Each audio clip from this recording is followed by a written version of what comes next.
Chapter second of chemistry. हमने कहाँ तक पढ़ा था कल? हमने पढ़ा था रदरफोर्ड के मॉडल था।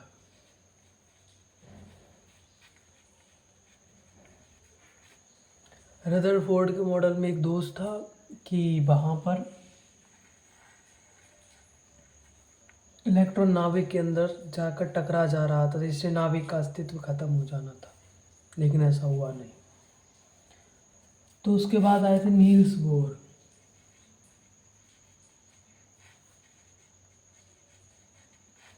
नील्स बोर ने अपना क्वांटम सिद्धांत लागू किया, जिससे इस प्रॉब्लम का सल्यूशन हमें मिल चुका था। वो सिद्धांत क्या था? नाभिक। इसके चारों तरफ कुछ कोष होते हैं जिसमें इलेक्ट्रॉन्स घूमते हैं। उस टाइम पर ये बात काफ़ी बकवास लगी थी, लेकिन यही एकमात्र सल्यूशन था इस प्रॉब्लम का। अब इस कोष में क्या होता है कि जैसे इलेक्ट्रॉन त्वरित होते हैं तो वो एनर्जी को छोड़ते हैं, जैसा कि हमने मैक्सवेल की थ्योरी में पढ़ा था। अब यहाँ से जैसे इलेक्ट्रॉन त्वरित हुआ, इसने एनर्जी को छोड़ा। अब इसने एनर्जी को छोड़ा तो जो ये कोष होता है अपनी एनर्जी मेंटेन करने के लिए, कोष के पास एक निश्चित एनर्जी होती है और वो एनर्जी लगातार इलेक्ट्रॉन को देता रहता है ताकि इलेक्ट्रॉन की एनर्जी वेस्ट ना हो, अकॉर्डिंग टू नील्स बोर। अब जैसे इलेक्ट्रॉन ने एनर्जी छोड़ी, कोष ने इसको एनर्जी दे दी। कोष के पास कितनी एनर्जी कम हो गई, लेकिन कोष के पास एनर्जी कम नहीं हो सकती क्योंकि कोष के पास एक निश्चित एनर्जी होती है। तो उसे अपनी एनर्जी बनाए रखने के लिए इस इलेक्ट्रॉन द्वारा इमिट की गई एनर्जी को अवशोषित करना होगा।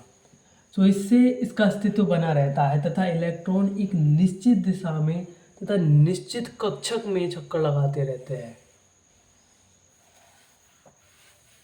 अब नील्स बोर के पास ये आइडिया था एंड इसको आगे जाकर हमने मान भी लिया कि यह सत्य है, लेकिन आगे जाकर हमें इसमें पता लगा कि यह 75% गलत है। अब हम बात करते हैं मैक्सवेल की थ्योरी के ऊपर। मैक्सवेल की थ्योरी क्या है? बात करते हैं हम मैक्सवेल की। मैक्सवेल एक महान वैज्ञानिक थे जिन्होंने 1850 के समथिंग में रेडियो तरंगों के ऊपर कार्य करना शुरू कर दिया था। जो पहले का समय हुआ करता था, वहाँ पर यह सोचा जाता था कि हीट से एनर्जी कैसे प्रोड्यूस होती है।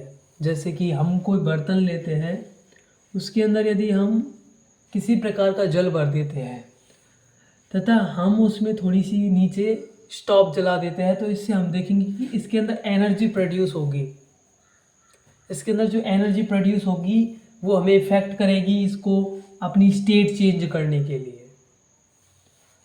ये एनर्जी हीट ने आखिरकार दी कैसे, इसके ऊपर रिसर्च जारी थी 1800 ईस्वी से लेकर 1900 ईस्वी तक। उसी दौरान एक वैज्ञानिक हुए थे मैक्सवेल। मैक्सवेल ने हीट के ऊपर अपनी रिसर्च जारी की, तो उन्होंने जो हीट के ऊपर जो कण निकले उन्हें कहा ऊष्मीय विकिरण।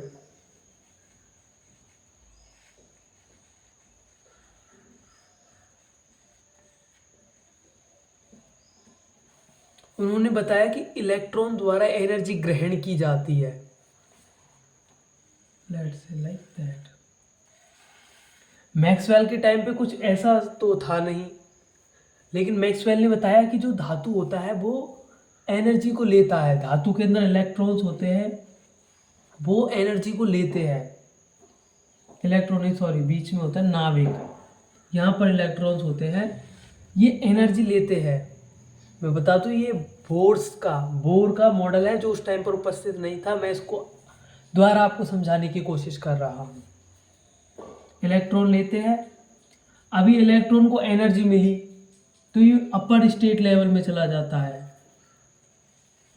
कुछ ऐसे।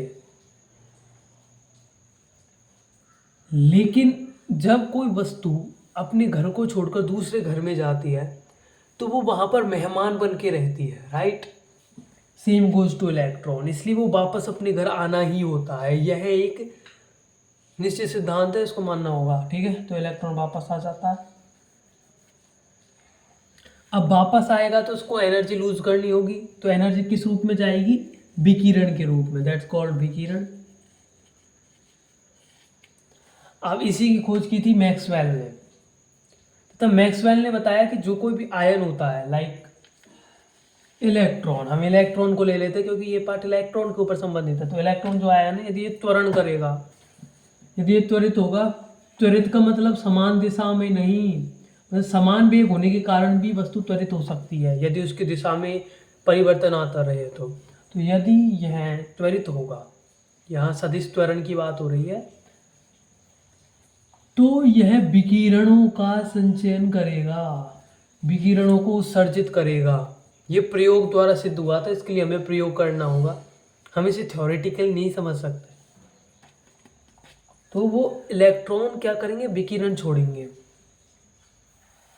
ये मैक्सवेल ने बताया, तथा मैक्सवेल ने आगे रिसर्च की मैग्नेटिक वेव्स, इलेक्ट्रोमैग्नेटिक वेव्स के ऊपर। तो उसे पता चला कि लाइट भी एक प्रकार से विद्युत चुंबकीय तरंग की तरह कार्य करती है। कैसे? तथा उसने अपना सिद्धांत प्रतिपादित किया कि लाइट एक विद्युत चुंबकीय तरंग है। अब न्यूटन कहता था कि लाइट एक पार्टिकल है, आइंस्टाइन भी कहता था लाइट एक पार्टिकल तथा तरंग दोनों है, और मैक्सवेल कहता है कि लाइट एक सिर्फ तरंग है जो कि है इलेक्ट्रोमैग्नेटिक वेव। उस टाइम पर इस बात को माना भी जा चुका था कि यह एक इलेक्ट्रोमैग्नेटिक वेव है, लेकिन एक्चुअल में लाइट डुअल नेचर की होती है, यानी वो एक इलेक्ट्रोमैग्नेटिक वेव भी है तथा एक पार्टिकल भी है, लाइक इलेक्ट्रॉन। एंड जितने भी क्वांटम मैटर होते हैं, जैसे कि इलेक्ट्रॉन, न्यूट्रॉन, प्रोटॉन, फोटोन, ये सभी डुअल नेचर के होते हैं। ओके, मैक्सवेल आया, मैक्सवेल ने बताया अपना सिद्धांत, जिसको कहा जाता है ऊष्म विकिरण सिद्धांत।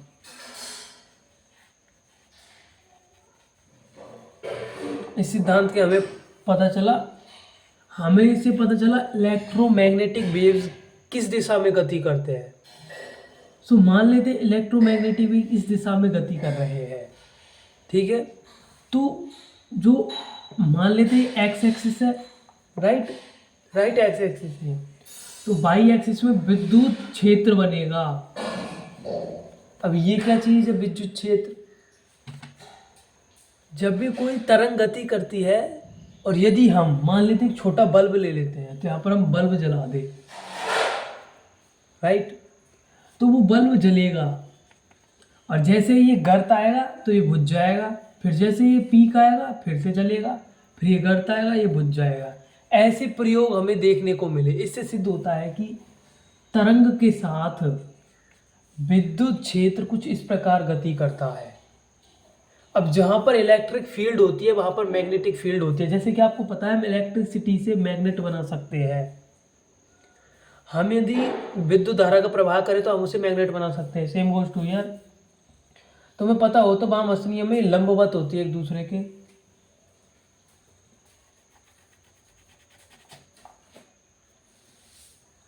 तो ये जेड एक्सिस होगा, यहाँ पर होगी मैग्नेटिक फील्ड, यहाँ पर होगी मैग्नेटिक फील्ड।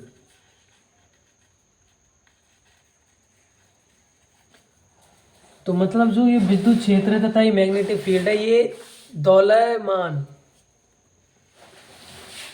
पथ में गति करते हैं। दूसरी चीज, इलेक्ट्रोमैग्नेटिक वेव को संचरण करने के लिए किसी माध्यम की आवश्यकता नहीं होती। यानी जैसे कि जैसे हम जल में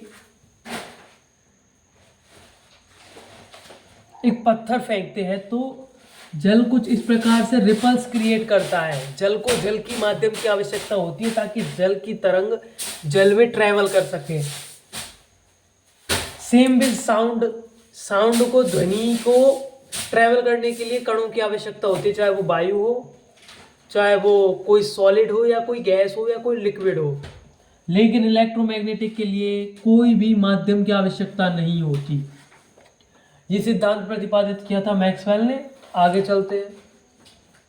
आगे जाकर हमें पता चला कि जो फ्रिक्वेंसीज होती है उनके अनुसार इलेक्ट्रोमैग्नेटिक वेव को विभाजित किया जा सकता है। जैसे 10⁶ हर्ट्ज।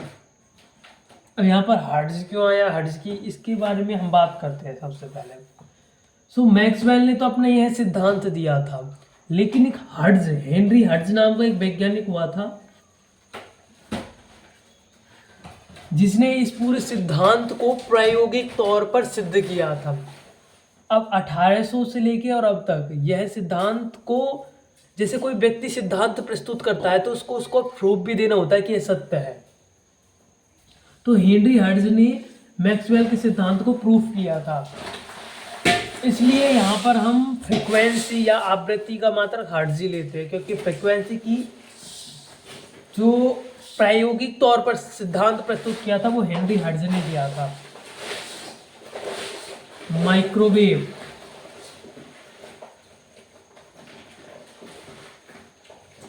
माइक्रोवेव एक प्रकार की फ्रीक्वेंसी होती है जो कि 10⁻² हर्ट्ज पर कार्य करती है तथा इसका उपयोग हम रेडार में करते हैं। रेडार कैसे वर्क करती है इसके ऊपर एक स्पेसिफिक वीडियो बनाने की मेरी इच्छा हो रही है।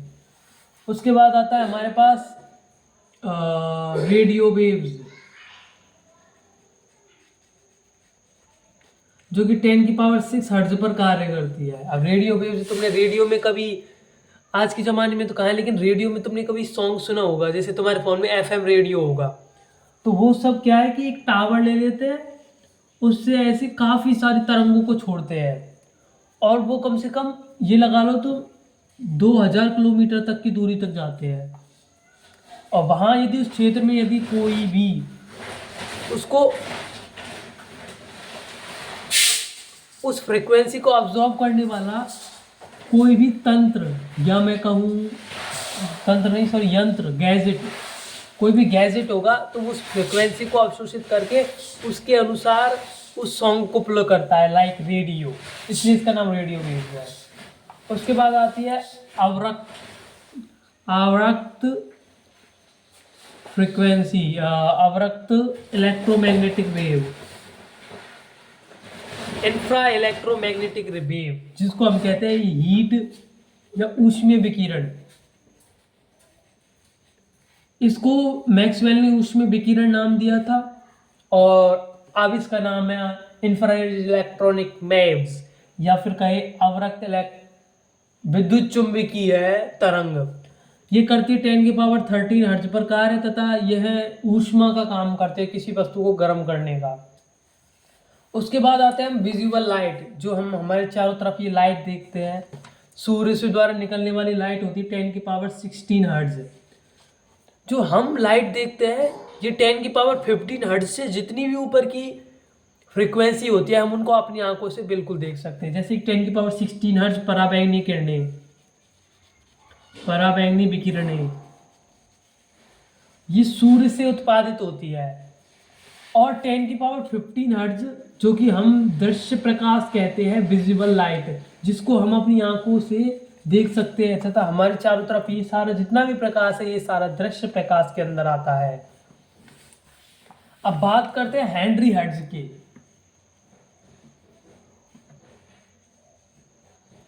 हेनरी हर्ट्ज ने बताया कि इलेक्ट्रोमैग्नेटिक वेव यानी एक वेव फंक्शन होता है, उसके अंदर एक गर्त होता है तथा एक होता है पीक, हिंदी में क्या बोलते हैं इसको, श्रृंग। एक गर्त होता है, एक श्रृंग होता है। सो इसका डिटर्मिनेशन हम कर सकते हैं। इसको जो इसके मध्य दूरी होती है इसको उसने लैम्बडा नाम दिया, यानी कि वेवलेंथ, तरंग दैर्घ्य। तथा जो यहाँ से लेके यहाँ तक है इसको उसने नाम दिया आयाम, एम्पियर ए। तो इस प्रकार एक तरंग का मॉडल प्रतिपादित किया गया था हेनरी हर्ट्ज द्वारा, जो कि एक प्रायोगिक प्रयोग द्वारा उत्पादित प्रस्ताव था।